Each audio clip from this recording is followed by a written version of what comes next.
Hi hello నమస్తే. Finally 28 years తర్వాత the least hyped sequel భారతీయ 2 ఈరోజు థియేటర్స్లోకి వచ్చేసింది. మరి ఈ మూవీ ఎలా ఉందో చెప్పాలంటే థియేటర్లో నుండి బయటకు వచ్చాక నాకు ఫస్ట్ మైండ్లోకి వచ్చిన థాట్ ఏంటంటే అసలు ఈ మూవీ శంకర్ గారు డైరెక్ట్ చేశారా అని.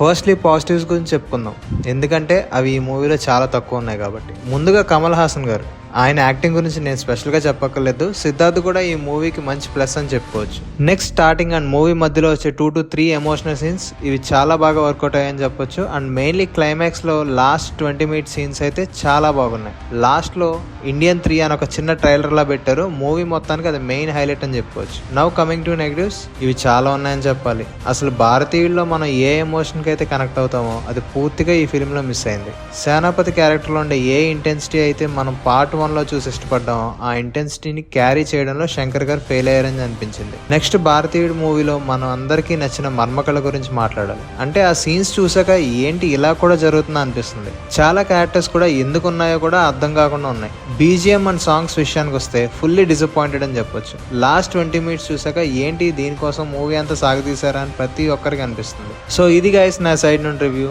మరి థియేటర్లో చూడాలంటే అది మీకే వదిలేస్తున్నాను. ఫైనల్లీ ఈ మూవీకి నేను ఇచ్చే రేటింగ్ వచ్చేసి 2.5/5. సో మూవీ లవర్స్, మీకు కనుక మన రివ్యూ నచ్చితే లైక్ చేసి మీ ఫ్రెండ్స్ అందరికీ షేర్ చేయండి. అప్కమింగ్ ఫిల్మ్స్ కూడా రివ్యూ అవ్వడానికి నాకు కొంచెం బూస్ట్లా ఉంటుంది. అలాగే మన మూవీస్ అండ్ టెక్ని సబ్స్క్రైబ్ చేసుకోండి.